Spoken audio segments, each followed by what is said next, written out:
Want to understand how to protect your organization from the flurry of Salesforce attacks?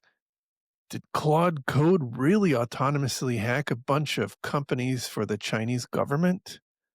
What on earth is going on with Fortinet? All this and more starting now on the next Defensive Security Podcast. Welcome to episode 331 of the Defensive Security Podcast. My name is Jerry Bell, and joining me today, as always, is Mr. Andrew Kellett. Good evening, Mr. Bell. How are you, sir? I am doing awesome. How are you? Good. I'm good. We are approaching the U.S. Thanksgiving holiday, which means I just have more time to get my honey-do list done, which is really my own list. I shouldn't. I say that like my wife is assigning me projects. No, it's just a lot of things I'm trying to do. It all started with replacing some carpeting with some new flooring, and that has turned into a cascade of home improvements, from painting to shelving to furniture to doors to it's just one thing after the other. Yep. But otherwise, Yep. great. That's how it goes. As soon as I have a steady income again, I'll be I got a lot of windows to replace. So that's my project. That is an absurdly expensive project that shouldn't be as expensive as it is. These days it's ridiculous. It's almost cheaper to move, to be honest. but anyway, welcome everybody, and just a reminder that the thoughts and opinions we express on this show are ours and not those of our employers or customers. There you go. Although they could be for the right price. What about fake sponsors? Well, since the fake sponsors tend to come out of our own minds, I think they count as our own opinions. So anyway, next housekeeping item is a special thank you to our Patreon donors. Thank you so much for your continued support of the show. A reminder that Patreon donors do get a benefit, very important benefit. They get our show a week early, which is, we think, just amazing. One day we're going to figure out this live stream thing. That's challenging sometimes. So we may end up having to figure out just do like some kind of pick a standing weekly time, and whoever can be there can be there. But we'll work that out. Will be awkward. Just a bunch of introverts staring down and not at their cameras. Everybody can be there separately. We'll be together, but separately. So, hi. Anybody got anything? Okay, bye. It's like the joke about when you meet up at a conference, you have to tell each other what your shoes are. So anyway, speaking of which, by the way, we have a chance to go to a conference, and I will be playing our little hello from that right now. All right, here we are from B-Sides Atlanta. How you doing, Mr. Kellett? Good. I feel like I'm one of the Bobs. What would you say you do here? What would you say? I'm a people person, damn it. It's true. Yeah, it's been B-Sides Atlanta 2025. What is it? We're most of the way through the day. See some good talks. Pretty good. Yeah. Pretty good. We just went to Xavier Ash's talk on the Fediverse, which he unfortunately asked me to come up and speak, and I think I rambled a little too much, but. Well, I did notice a lot of people asleep after you two spoke than before, but that could just be it's after lunch. True. Very true. It was interesting. I think it introduced a lot of folks to the Fediverse who didn't know, and your server, Mastodon, InfoSec.exchange, and it was a cool talk. I went to one on introduction to doing CTFs with some old coworkers of mine, Phil Brass, Marty Sells, who are very good pen testers, and talking about how to get into CTF, which is pretty cool. And kind of, it's been a while. One of it makes me break out some tools and play with it again a little bit, but seen a couple fans of the show. One guy came up to us and said that 10 years ago he was in a dead-end IT job and started listening to our little show, and it gave him enough knowledge and skills to go get into security. Now he's in a dead-end cyber's job. How'd that go for you? We all know how that went. No, but in all seriousness, it was really cool to hear that like what we do like made a difference for somebody. You know, you don't know when you're just talking into a mic or into a camera if anybody's really getting anything out of it. So it was like that was really awesome to hear. I really appreciated hearing that from somebody that we had helped and had no idea. So that was cool. And we picked up a new YouTube follower. We did. That was I mean, that made it all worth it. Well, you know the old saying is you know how you know when you meet a pilot. Yes. They'll tell you. You know how you know when you meet a YouTuber. Right. They'll tell you over lunch, apparently. Absolutely. So yeah, that was cool. All right. Well, greetings again from B-Sides Atlanta. And by the way, there's B-Sides all over the Mhm. world, and it's been pretty cool because a lot of them have landed on InfoSec.exchange, and so they advertise their shows there.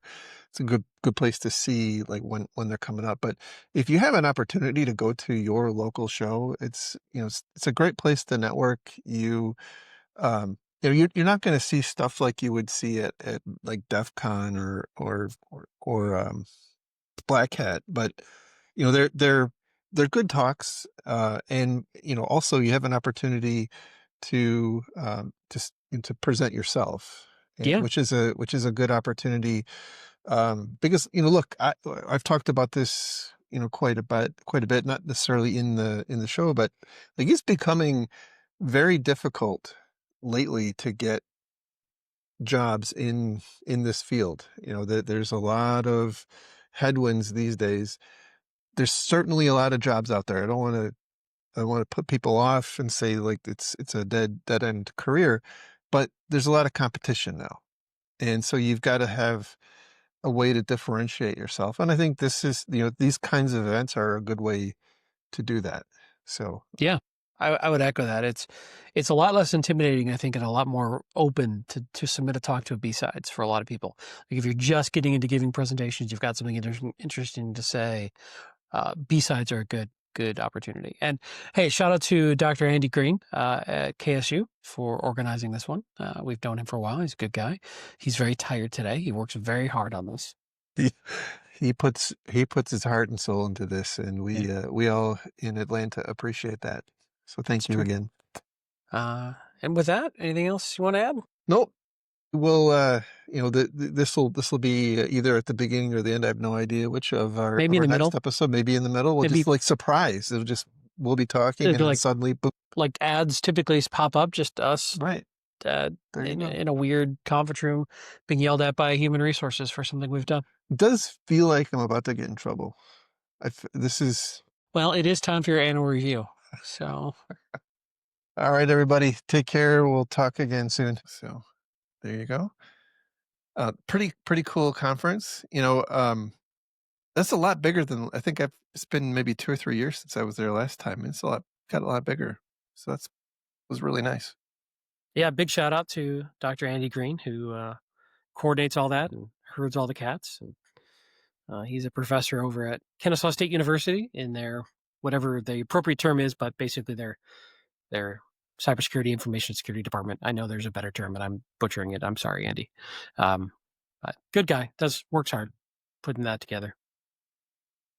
And it was well done, very well done. So, and then finally, thank you to everybody who has responded to the call to follow our YouTube page. We are almost at 1,000 followers. Yay! Wow. That's pretty cool. And it's about a year old, as a matter of fact. We just had a 1 year anniversary.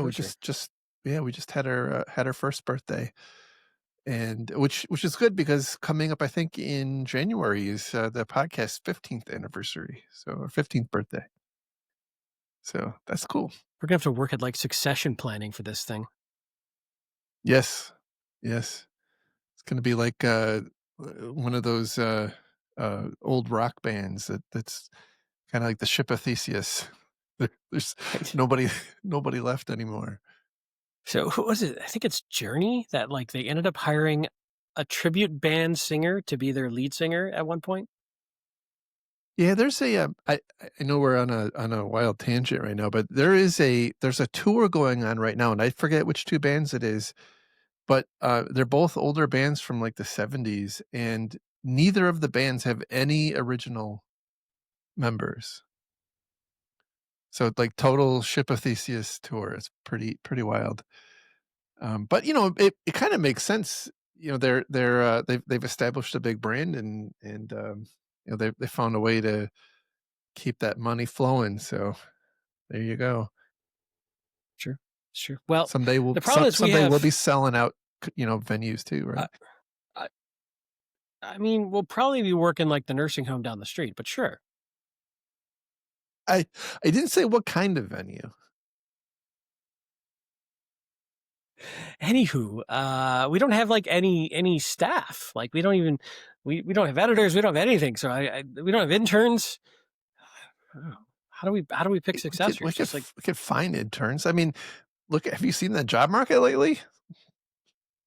There's got to be able to. That's fair. We've got to be able to find somebody. So. You know what I did see, and I shouldn't.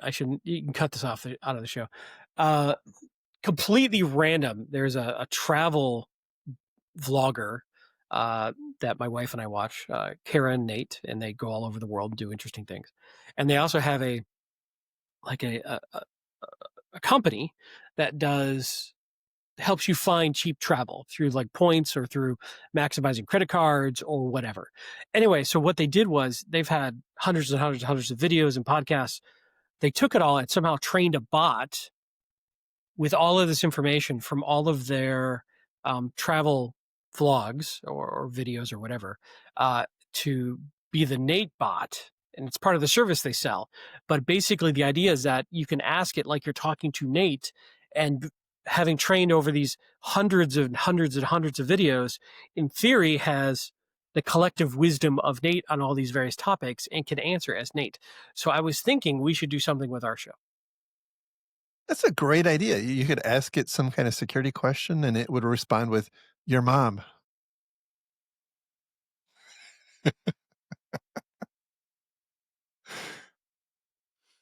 And I think we can make this happen. But it's an interesting concept, right? I can't. I almost wonder if we've had enough conversations about enough things that you could potentially train some sort of large language model on the way we look at cybersecurity, and it becomes like a free consultant to you and puts us out of business. You could just like feed it new articles and it could come up with its own opinion of what our opinion would be about this article. Like, well, there are people who are generating. Retire. That's true. I mean, there are whole podcasts that are just being run by AI and generated by AI and published by AI. So yeah, I think you sent me the article that like said that there's people who are creating like 3,000 episodes a week using AI. That's like completely off the hook. They're getting a ton of followers. So we're going to be like old school vintage podcasters, truly human curated, no AI, right? We're going to be listened to by like the people who play vinyl records today. Hipsters. Hipster podcast listeners. That's going to be our audience very soon. Such is life. Boy. We should get to stories. On that happy note, let's get into it. All right. The first one comes from the Google blog. By the way, I do have to say thank you very much to you, Mr. Callett, for finding all these great stories. These are good. I loved this one. This is from, again, the Google Threat Intelligence blog. And, while you can say, well, it's vendor spam, and I won't disagree, I thought this was super timely and really, really informative. I think it solves or it helps companies solve a problem that many people are having right now. The title is Cybercrime Observations from the Frontlines, UNC 6040 Proactive Hardening Recommendations. I'm not going to like grind through this whole thing, but there's yet another major Salesforce breach that is in the process of being, discussed, and exactly how it happened is not quite clear yet, but I think it's very much like what we've seen in the past, where apparently many customers or many end customers are involved. The source of it was an apparent service provider. In fact, was it Gainsight? I think is the name of the company. Gainsight. So I need to be really careful on this one because Shiny Hunters has been talking to the press and is saying that they did it, and they are claiming that they breached Gainsight as a result of the breach of the company I work for, SalesLoft. So I can't really comment. I can only talk about what's in the press, but what Shiny Hunters is saying is that they pivoted somehow off of our incident at SalesLoft into Gainsight. And so I had a very interesting Friday when that news came out. Bet you did. Got some more spreadsheets, didn't you? At least 20,000. Anyway, but it was another hack where Gainsight's access to Salesforce for its customers apparently was stolen by a bad actor and then used to once again get into Salesforce and scrape those accounts of the Gainsight customers that were connected and integrated with Salesforce, which has been happening a lot lately. And to your point, yeah, that's what this article talks about, is a lot of really good advice around the many different facets of the social engineering aspect and the engineering aspects of people abusing OAuth trust and SaaS relationship trusts to steal data from victims. Okay, so I'm gonna go on and say number one. I don't think anything in here is specific about how the Gainsight breach happened. Like it's kind of, I think, what spurred them to publish this blog post. It's still too new. There's a lot we don't know. It just happened. Right. Yeah. But I also think that two things that struck me about this. Number one was it's a really good list of very actionable stuff. And then number two is a lot of it is not specific necessarily to Salesforce. I mean, there are Salesforce specific actions to take, but there's a lot of more generics, more generic precautions to take that I think are applicable across, kind of across the board, whether you're talking about how your help desk treats, their interactions with employees who are asking for help with resetting their password or whatnot. I think this is an amazing document. I love this, and I'm highly recommending everybody who is interested in this to go read this. This is fantastic. So yeah, and it's also very vendor agnostic. There's not a lot of blinky box sales pitches in here at all. It's process, policy, it's methodology, it's IOCs, it's alerts and detections and settings that are all really solid. I mean, I've read about 85% of this closely because a lot of it is stuff that I would like to steal and do more of and share with my stakeholders. And there's very few things in here I kind of even had a problem with. It was a lot of really good stuff. There's a few that it depends on how you set it up and what your scenario is, but it's good. And the one thing I was taking some notes as I was reading through this, the one area that I think we've said this before, but the one thing I'm trying to drill home is that OAuth tokens in the vast majority of the ways they are implemented, it's not the only way, it doesn't have to be this way, but the vast majority of the way they're implemented is like a single factor password. If you get that OAuth token, which is just a complicated string, it's like a full account login.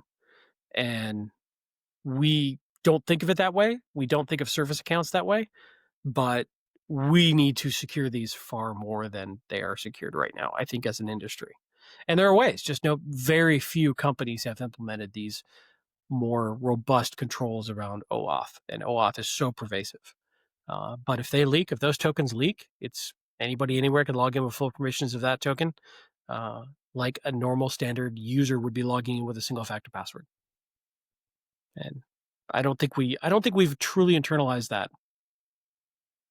I think it takes some it adds some friction, right, to set it up, and depending on how you set it up and operationalize it, it can either be easier or harder. For example, a lot of organizations are embracing kind of the cloud-based IAM functionality, right? So that you're using roles, you're applying security roles to applications so that those applications don't have to have the concept of of a token assigned to them. They're inheriting that permission, based on which kind of flies in the face of zero trust. But we'll move on. We'll skip that whole complexity. Um, where if your application is compromised, there's not necessarily a token for them to steal. But again, that this goes through a lot of the kind of the basics. For example, if you aren't doing that, you should be limiting both the scope and permissions of what that access or that key provides access to, and then also where it can come from, right? It should You shouldn't be able to connect from anywhere on the internet using a token that you've granted a specific application to. So it's really, really good stuff. I definitely like some of just thinking about it in terms of even the North Korean help desk phishing, right? Some of the help desk interaction uh, recommendations they have about how to validate who you're talking to it's very simplistic, but like I can definitely see picking this up and and using it, but understanding like this is going to A, it's going to be a lot more secure, but B, it's going to be more cumbersome. It's going to be more friction. It's probably going to piss some people off, because it's not going to be as easy to navigate.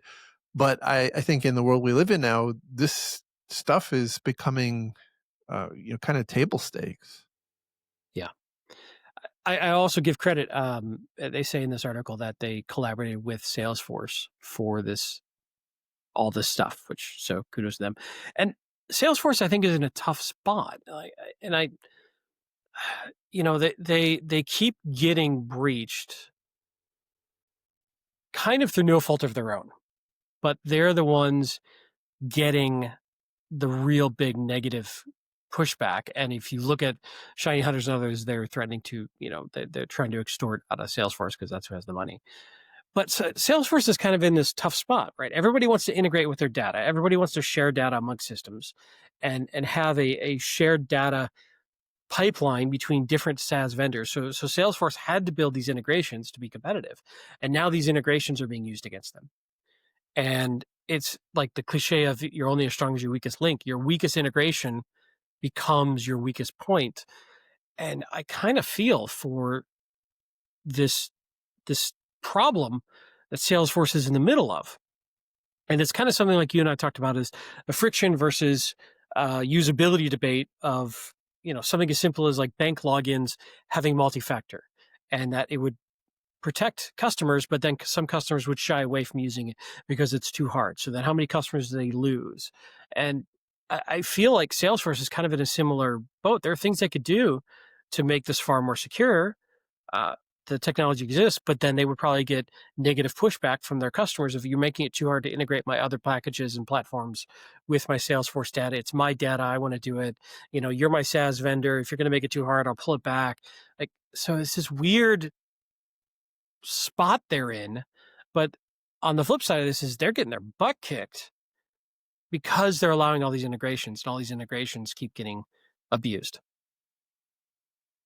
Yeah, I completely agree with what you just said. And when you, by the way, when you read through this list, there are a number of recommendations that are Salesforce specific.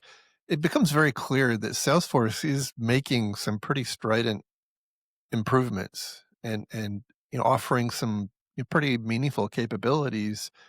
But again, as as I think the point of this post is that you have to know to implement them. And so what And it's I'm not just hoping, and it's go not ahead. just Salesforce, right? Like Right. a lot of this applies across the board to SaaS security and OAuth security and social phishing defense. And so don't go, oh, I'm not a Salesforce customer, so it doesn't apply to me. It applies. It's really good advice across the board. Yeah, I think that's the big takeaway for me. Certainly, if you are a Salesforce customer and are concerned about this, this is a fantastic document. You should really be paying attention to it. But as we've talked about in the past, Salesforce is just the plaything of the bad guys right now. And at some point, they'll cross Salesforce and the partners of Salesforce will cross the threshold where it's just not really viable to continue attacks at scale the way they've been doing, and so it'll move on to somebody else. It'll be, I don't even know who it is. ServiceNow. I mean, I don't really know what will be next, but it will be somebody next. And a lot of these takeaways are portable between applications. So I really encourage you to to read this and heed its recommendations. There is a link to it. It's obviously very convoluted URL, but there's a link to it. If you go to our show notes, it's defensivesecurity.org. Look for episode 331, and you'll get the link. So good stuff. Nice find. All right. The next story, this is kind of a 2-in-1. Is one story from the Register titled "Chinese Spies Told Claude to Break into About 30 Critical Orgs. Some Attacks Succeeded." And then there's a second article from Bleeping Computer titled "Anthropic Claims of Claude AI Automated Cyber Attacks Met with Doubt." So this was a this was a really big story, within the past 2 weeks or so. Anthropic, who makes the AI engine Claude, published a post or maybe a research paper about how they had detected and shut down an attack allegedly perpetrated by some Chinese actors, where they had kind of constructed this framework leveraging Claude to launch what they describe as a largely automated attack against 30 different entities. And they said that some of these attacks succeeded. Now, what they didn't say is that it's all automated. They said that it was largely automated, and it reduced the amount of human involvement to 10 or 20% of what it would have otherwise been. And I think there's a lot of healthy skepticism about AI companies and their their desire to maybe overhype capabilities. And so I think that's what you're hearing in that second article is skepticism from security researchers saying did this really happen, or is this more of a subtle marketing, a bit of marketing buzz where you're kind of portraying the capabilities of your AI platform in a kind of a veiled way. And there's some meaningful points behind that, by the way. Like, one is there's no indicators of compromise provided. um, Bleeping Computer reached out for more information, and apparently they're being ignored. And I don't know, maybe it's because there's the holidays. I don't really know. But I guess the other thing that struck me is I'm less skeptical, maybe, because when I read through the paper, nothing in there seems like super magical. Like I don't feel like they're making assertions that the AI is doing things that I am not aware that AI is not able to do. Like it can do through MCP. Like I've seen plenty of people who have instrumented Metasploit, through an MCP server, and so like the componentry is all there. It sounds like the innovation here is kind of creating this orchestration where they've somewhat pipelined, or stovepipe, maybe is a better word, different components so that that the AI engine doesn't have like a central view of what it's up to. They've kind of componentized different pieces of it, because otherwise, the idea being that the AI agent would realize that, hey, I'm being used to launch some attacks, and I'm therefore not going to cooperate. But even there, they talk about how the adversary here had to, what they describe as, socially engineer the AI model to convince it that the bad guys here were acting as security defenders, and they were asking for Claude's help to run different security tests. I read it. It occurred to me it sounded kind of like a Rube Goldberg machine of AI actions to keep it separated enough that it wasn't clear to Claude what exactly the goal was. But it's a weird, boy. I understand the skepticism, and I don't necessarily disagree with it, but it's an odd thing for a vendor to come out and say, "Hey, our tool was used by the bad guys." But by the way, and this is my favorite quote in the entire article, there's a slight silver lining, however, in that Claude did hallucinate during the attacks and claim better results than evidence showed. So I don't fully get the messaging here of like, hey, look how cool our AI is that bad guys can use to do attacks. Oh, but by the way, it's okay because it still kind of hallucinates and the bad guys still need to do some manual work. I'm like, your marketing department must be losing its mind. But, then they came out and said, hey, we banned a bunch of accounts. So part of me is like, is this some sort of weird backdoor marketing gimmick of like, hey, look how awesome we are, but we're also trying to be responsible with how we run it? And that does beg the question, what responsibilities do these AI tool vendors have to limit malicious activity of their SaaS versions, right? Or even their private local versions if they sell them or publish them? Are they and can they legitimately police this, and should they, right? What one person calls hacking, another person may call legitimate activist activity against a repressive regime. I don't know. Like, I'm just trying to think of counterpoints to some of this stuff. Pen testing. I mean, just think about a automated pen testing service. So it's a weird one. This whole story is weird, and it came out. And I was like, huh, that's interesting. And I then I saw the counter arguments coming out in part on your, by the way, fantastic InfoSec.Exchange Mastodon server, for the record. Of course, product placement ding. But I don't know. I don't know what to think. I think, by the way, that if it's not happening today, it will happen. I think it's just a matter of time. Yeah. To be clear, there's a lot of AI skeptics on Mastodon in the Fediverse. Like, that's kind of their shtick. And to a extent, I think some of it is well deserved. To another extent, I am not sure that it's all justified, but I do agree that this we've trained the is algorithms. coming. We've trained the algorithms based on people's behavior that negativity or conflict breeds engagement. So 100 people could say, True. yep, that's right. And one person says, no, that's wrong. Which one's going to get the attention? That's fair enough. Sorry, that is not Fair your enough. point. I derailed your point. Back enough. to what you're saying.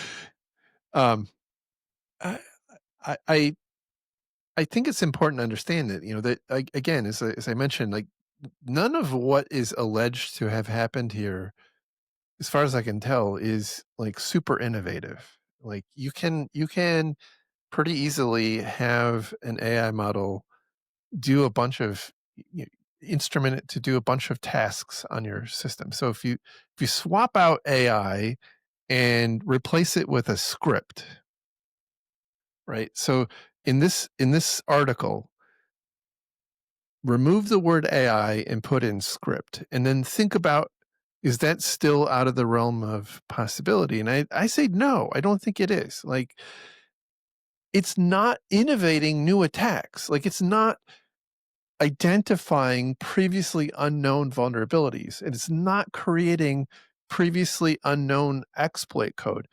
As far as I can tell, what it's doing is it's being given a target.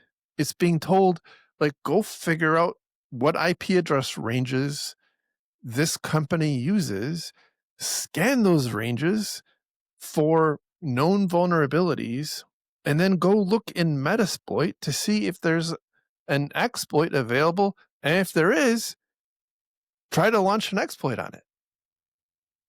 Like, that is not, none of that is out of the realm of possibility in my mind.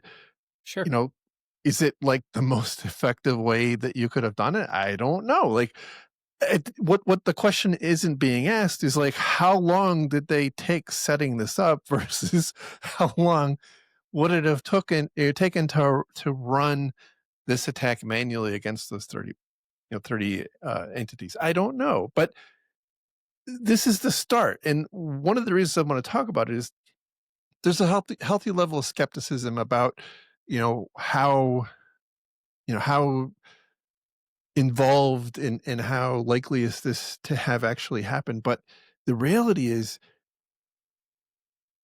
something happened here, right? Maybe it didn't happen. Maybe it's overstated, right? But you can be goddamn sure that the adversaries are playing with AI to try to figure out how to do what is alleged here. And this stuff is moving and evolving really rapidly. And there's no reason to think that it's not going to happen, on some timeline. Is it going to be next month, next year, 5 years? I don't really know. Probably within 5 years, it'll be a little more, readily accessible. Still don't think it's going to be like creating its own vulnerabilities and identifying its own exploits. I think that's going to take a while longer, but it's coming. But I think the more important thing that we're not really talking about here is this doesn't change our jobs as defenders. Like, the stuff that we have to do to prevent an attack by this Claude AI Rube Goldberg machine, as you described it, is the same. Like, patch your crap.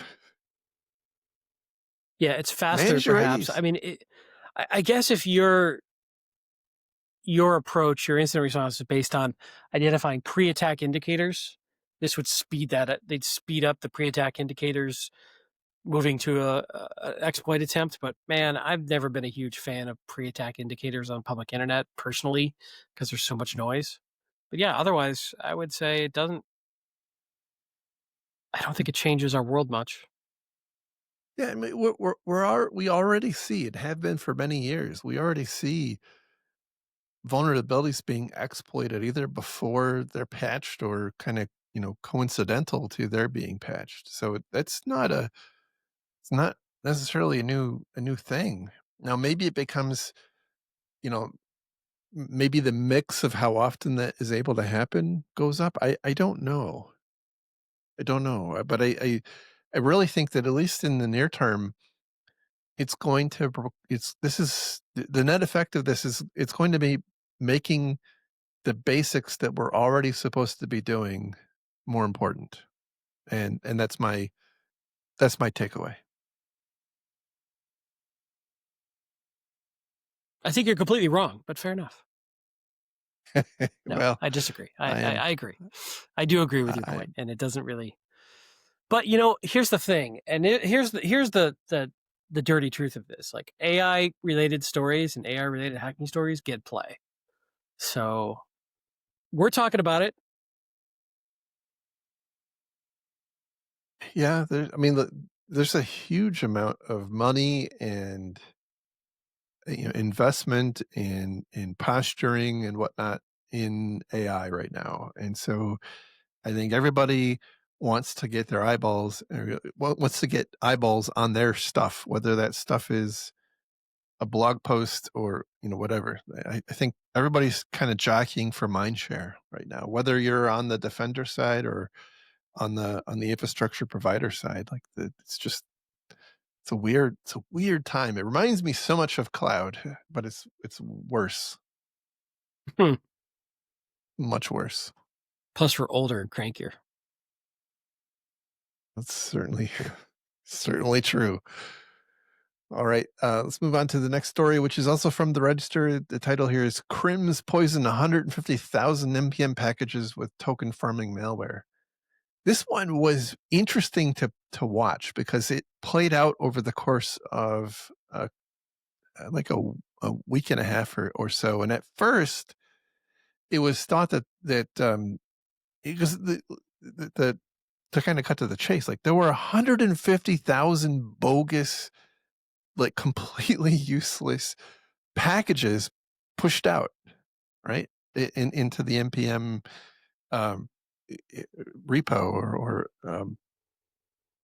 they didn't do anything. Like it was crap. And so the initial assessment was that these 150,000 were just like to overwhelm, just to start to try to bog down legitimate security tools so that they would be less likely to be able to find and block other perhaps malicious stuff. But what's since come to light is that, and I had never heard of this before, there's this thing called T.xyz, TEA.xyz, and it's a because all good things need blockchain, right? It's a blockchain based open source reward and governance and incentive hoopla that you basically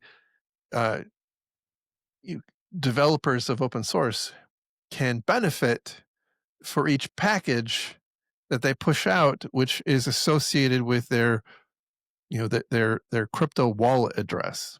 And so the magic here was that these 150,000 packages were kind of viral, like we've seen in the past, where they would try to steal credentials. But in this instance, it didn't try to steal credentials. What it tried to do was inject its wallet address into the libraries or open source packages of that belong to other people, so that the authors of these 150,000 malicious packages would get the credit. And I don't fully understand like how, if they made any money off of it, but they were there's clearly some incentive behind doing this. The thing that scares the heck out of me was, number one, holy crap, 150,000 packages were added like in a matter of weeks. Number two, people are apparently incorporating useless packages into their legitimate code. Holy cow. And and number three, the possibility for this to have been a lot worse is obviously, if it had been something destructive or what have you, this could have been a lot worse. But that's where my mind went. Like, this is wild. Yeah, it's starting to feel like the package ecosystem is just being overwhelmed by bad actors, and it's just fundamentally not able to keep up with the new myriad ways bad actors can abuse it. No. It's, yeah, I didn't know anything about this T system either, but apparently it rewards activity and contributions and all that kind of stuff. Great, but this is just gaming that, making it look like they're farming contribution, clout, credits, whatever, from legitimate developers, which, like you said, could have been a whole lot worse. But if they could, interesting proof of concept. Yeah, I mean, we've seen lots of we've seen this ecosystem, or it's not just npm. I mean, we know that it's been Python and many others, even just kind of basic GitHub as well. Have been weaponized by bad guys pretty effectively, and I think something fundamentally has to change. I'm not entirely sure it's completely manageable on the consumer side, on the side of the developer, right? Because there's just not a lot of net, and I think the tools at this point are pretty unsophisticated. And I know that we're starting to see some of these repositories standing up or stepping up and starting to do more, but like this one was wild. So We'll see where it goes from here. yeah, I think the takeaway, one of the takeaways for me was like, I still don't have a good handle on the extent to which these 150,000 packages were incorporated into other packages. That was Right. clearly the intention behind that, but it's not clear like how common that was. But Mhm. from a defensive perspective, like as they point out here, it's a good idea to remove low quality non-functional packages and harden your supply links or your supply chains, including using SBOMs and isolating continuous integration and or CI/CD pipelines. So all that is good, but like fundamentally, I think we have something is broken if we're incorporating non-functional packages in the first place. Mm-hmm. I would agree. I just don't. I don't know. I don't know how. I'm a broken record at this point, so I'll move on. Yeah. Anyway. Okay. No, I hear you. It's just another interesting. Like, we've talked about this a lot, and I feel like a lot of the industry is not yet realizing how vulnerable the package dependency space is for software shops. And I mean, there's some solutions out there, but I just don't They're think it's getting enough expensive attention. and Yeah. All right, next story comes from Cyberscoop, and the title here is Fortinet's delayed alert on actively exploited defect puts defenders at disadvantage. So, in the never-ending saga of Fortinet critical vulnerabilities, this FortiWeb package wasn't a perfect 10. I think it was a 9.8. That was a path Yeah, the Russian traversal. judge was a little hard on the diving. Well, they didn't bribe him enough. Was close to a perfect 10, but anyway, it had the FortiWeb application had a path traversal bug that would allow an adversary to, as I understand it, add administrative users, and then basically could do whatever they wanted from there. No big deal. Not a big deal. So this was silently patched by Fortinet on October 28th. Apparently, it was first discovered by, or at least the discovery was announced in early October, like on October 6th. There's a post on X that actually has, as it turns out, proof of concept code. And as I understand it, the threat researchers identified it as active exploitation in the wild and posted about it. So this wasn't, because this is important to the timeline, this wasn't something that was just silently found and fixed. This was actively being exploited by threat actors, identified by a third party on October 6th. I'll just keep going here for sake of continuity. The vulnerability was patched on quietly without a CVSS or a CVE on October 28th. And it wasn't admitted to be an actual vulnerability with active exploitation by Fortinet until November 14th. 17 days later. So that's a tough one. Go with your summary, but just that's the timeline to keep in mind as we talk about this. Yeah, and the post that was made on October 6th by that security researcher actually included enough information to replicate the exploit. So that is not. I mean, I don't know that they realized it. I think it was the product of a honeypot is what it looked like. And the exploit, by the way, was super trivial. It was a path traversal bug, and so like they showed the URL, and you can kind of figure out the rest from there. So, it's unclear. If exploitation picked up after that, that's all a bit unclear. But the nut of the story here is, there was active exploitation of a vulnerability that was fixed by Fortinet, and the users or the customers of Fortinet were not aware that there was this critical vulnerability patched on October 28th. And so presumably, I don't know what else was included in the October 28th patch, but presumably if there wasn't anything else critical, it probably went into like a normal change management process and may not have been fixed. If it didn't have anything critical, it could have sat for quite some time, until it was, like, who likes to patch? In the best of times, it takes forever to apply patches.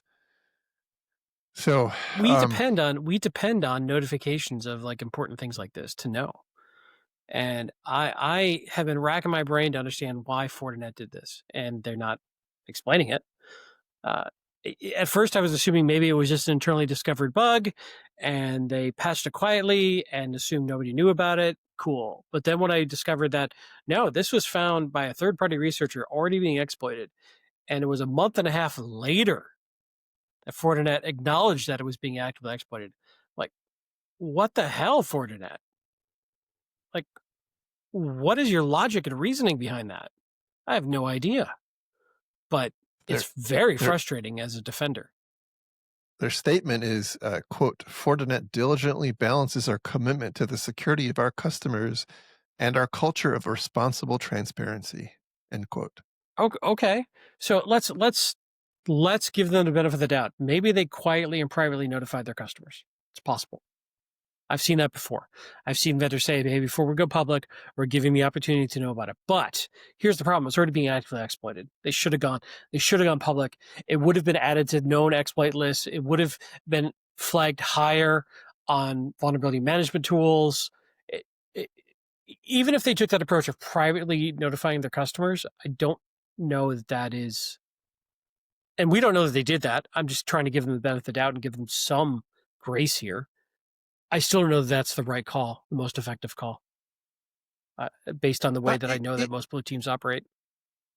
If the facts were different and it was, a privately disclosed vulnerability that they thought was trivial to exploit, and there was no known public exploitation happening, I would be more open to buying that logic. But I just am appalled. Like I cannot imagine a circumstance where this. I mean, the only circumstance, and I find this hard to believe. The only circumstance that I could think of is that they were aware of the vulnerability and how easy it was to exploit, but they were not aware that it was under active exploitation.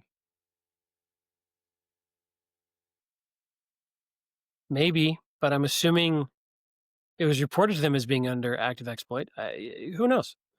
I do know that without a proper explanation, it makes me very much question Fortinet's understanding of the problem we're facing here and their approach to it as a firewall vendor. Yeah. Mm-hmm. I think, I was trying to think about like what is your response to this, and honestly, there isn't a lot of response. Now I mean, they patched it. The patch was came out almost a month after it was disclosed that that this was being publicly exploited. Right. Again, we don't know if there was no acknowledgement by Fortinet that this, the exploitation was happening. So like, maybe they missed the post. I don't know. Maybe they missed that tweet. Who knows? Maybe that company didn't notify Fortinet. I'm having a hard time wrapping my head around that. But they are, that this is your firewall vendor, and I would have I would feel very uncomfortable continuing with a company that acts like this. So, hopefully they come out and, make a concession and explain how they're going to do better. But like, this would make me super uncomfortable to be using Fortinet stuff. I would definitely be thinking hard about that. And I would also, by the way, be thinking hard about why my FortiWeb is exposed to the internet. Like, why? You should also be thinking hard about why your mom is exposed to the internet. There we go. There we go. Got to train that AI. Good job. I'm here to help. All right. Anyway, I think this was not, unless we're missing something big here. Unless the media is just completely missed the boat on what actually happened. I am really uncomfortable with this situation. So I'll leave it at that. The last story for today comes from Bleeping Computer, and the title here is Piecing Together the Puzzle. I think it's pronounced Qilin. Qilin ransomware investigations, Qilin. I think it's pronounced Qilin. Now, this is vendor spam, like unadulterated, hardcore.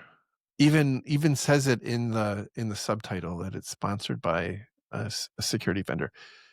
However, that said, I wanted to come back to something we've talked about in the past, because this article highlights something that I think is really important. And that is even more sophisticated and contemporary ransomware actors are perpetrating their attacks in ways that are very detectable, even with unsophisticated tooling. And, the victim that this article describes kind of missed it. But this is something that has made me really frustrated for a long time. I've talked about in the past how, like, I've worked on incident response investigations where, an environment was compromised, and, at the end, we figured out that, well, they weren't using EDR, but they did have antivirus, and their antivirus engine kept firing on, the same thing over and over and over and over again for weeks, until the threat actor finally was able to modify a binary in a way that allowed them to evade the antivirus. But no one was watching. Like, it's so Acting is, come on, man. Look, we deployed the So, tool. like, What more do you want from us? in this instance, I talk about how the endpoint here was configured to not run PowerShell scripts. And so they can see in the logs, this is all after the fact, right? They can see in the logs that the threat actor uploaded PowerShell script and ran the PowerShell script and was denied, which, by the way, created a log. And all I'm saying is, perhaps it would be good, if you're not allowing the execution of PowerShell scripts in your environment, to watch for, PowerShell execution denials, because that may be a pretty high quality indicator that something bad is happening in your environment. As is, by the way, installing all these godforsaken remote management and remote desktop tools that were used in this attack. I But is this ultimately the symptom of a bigger problem, which is that alert fatigue and ops teams and SOCs having just too much to look at? sure, yes. That said, And in hindsight, you're like, oh, yeah, there's all the indicators if we'd only had time. But why didn't they have time? Or why did they miss it? I think is the bigger question I have. it's the right question to ask. And my experience, it comes down to how you prioritize events, right? I mean, like, mm, the average company is just inundated with alerts, right? We don't know anything about this company. Like, we don't even know if they were collecting logs. Like, we don't have any idea. But your point is absolutely valid. We don't have the people or the technology to adequately ingest and respond to incidents, or to alerts. But I would I would propose that not all of those things are created equally, right? That there are some kinds of alerts that are almost guaranteed to be an incident. And so the question then becomes, like, if you're inundated with incidents, not alerts, with incidents, is that question still valid? Like, do you still say, well, like, how am like, I've got 1,000 incidents I have to go and respond to. I mean, I get it, but if you have a high quality, high fidelity alert that is indicative that something has gone wrong, you're like, you're gonna at some point you're gonna have to deal with it. Like, you can either deal with it before you get the ransom note or after. I guess is where where I'm at. That's fair. So in my mind, the takeaway is how do I make sure that the alerts I'm getting are actually looked at in some shape or form uh, and actioned as necessary and not losing out on key bits of telemetry that will warn me that an attack is ongoing or imminent. And that could be a very broad thing. Could be understaffing, could be I haven't tuned my other alerts, could be fatigue, could be leadership, could be lots of reasons. Hmm. But I think that is the question I would dig into is why were these alerts missed? And it's rarely one reason. It's not like, oh, Bob on the help desk just didn't care. No, it's usually some sort of cultural or systemic issue that leads to these sorts of problems that you've got to dig into and uncover and fix. Yes. Yes. And I go back to, I think it makes some sense, because, like, there's a lot we can instrument everything. We can pull back, even in small environments. We can pull back an absolute crap load of logs and alerts, and that are perhaps interesting to go and investigate. But I think there are things that we can set up in our environment that are highly indicative that something bad has happened or is underway. And what I'm saying is that it makes sense to go figure out what those are and make sure that you're focused on, you're instrumented to catch those and shuttle those into a different handling queue. And if you're going to focus on something, focus on the things that are an indication that something bad is going on. Yeah. And one way you can do that, by the way, is through attack simulation. Like do a Yes. purple team where you run down an attack scenario and simulate it and see what alerts get triggered and see, hey, did this alert make it all the way to my SOC? And if it didn't, why? Where did it fall down? Did the SOC interpret it properly? And you don't have to do sophisticated red teaming. You can like hey, we're going to simulate this and just simulate it well. Have high fidelity simulations, and there's a lot of material out there in the world. But that's a good way to test your environment. The flip side is if you've got so much noise, you've got a different set of problems that you've got to solve for, and that could be how do I tune better without losing important things. Right. Or ultimately, do I have enough people to deal with all this? Which is another very real problem right now. percent. Which, I mean, look, nobody's going to have enough people. There's never enough people. It's just the way it is. So Never enough it's budget, always never going to enough be, staff. yeah. So never enough budget, never enough staff, never enough time. It's just the way it is. But that And may so we be really, that may be a real, honest reason why an alert got missed. If all of Uh-huh. your incident response or SOC folks are dealing with other alerts, and they're just Right, getting but overwhelmed. right. But are those other alerts like actionable alerts, or are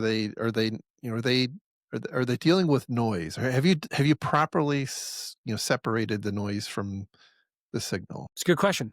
And how do you know which is which, especially when it could be subtle? And in retrospect, you're like, oh yeah, there was a clear indicator of compromise, but we didn't realize it at the time. So how much do you tune for that too? It's a complex question. Right. Well, I I mean, guess it's a rule. if you investigate like an alert 30 times and it's always fluff, yeah, you could maybe turn that out. But then maybe the 31st time it's not. Yeah, it's a rule of thumb. I would say it's the things that happen and really only happen when there's an attack underway. Like if you have a system, if your web server is flagging a virus on it, like that's not normal. Like some it got there somehow, right? And if it happens multiple times, like it's getting there somehow. If you are not permitting PowerShell scripts in your environment, and yet you're seeing attempts to run PowerShell scripts, something is happening, right? True. It's so I don't, there's obviously lots of potential, examples of that for sure. But people turning off your one of the other alerts discussed in this article is they disabled Microsoft Defender, which creates an alert. So anyway, every organization's tolerance and appetite for this sort of thing is certainly going to be different. But I think it's, I think there's an opportunity here. This article was written by an EDR vendor, right? So their solution obviously is, oh, just install EDR and have us monitor it, and everything will be grand. But I'm also saying, like, sometimes you don't even need EDR. You can see, you have what you need. It's a matter of separating the signal from the noise. But I understand that it's not always feasible.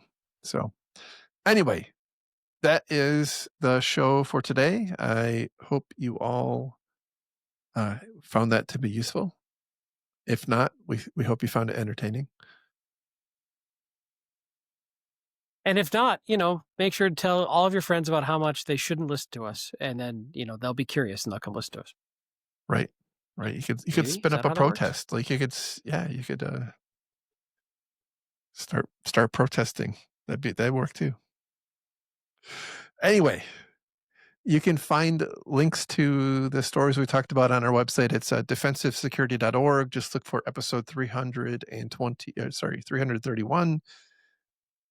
You can, if you so choose, and we would love you for it, want to be a Patreon sponsor, you can do that on our Patreon site. It's patreon.com/defensivesec. Thank you again to those who already have. You can follow our YouTube site. You can see our smiling faces on YouTube. It's just search for Defensive Podcasts on YouTube, and you'll get there. And weirdly, I don't think we show up as the first result either, which is kind of strange. But anyway, with that, where can people find you if they would like to contact you? I am on both your amazing Mastodon instance, infosec.exchange, and on X with the same handle @Lerg, Lerg. Awesome. And I am Ed Jerry at infosec.exchange. And with that, we'll talk again next week. Take care, everybody. Have a great week. Happy Bye-bye. holidays. Bye.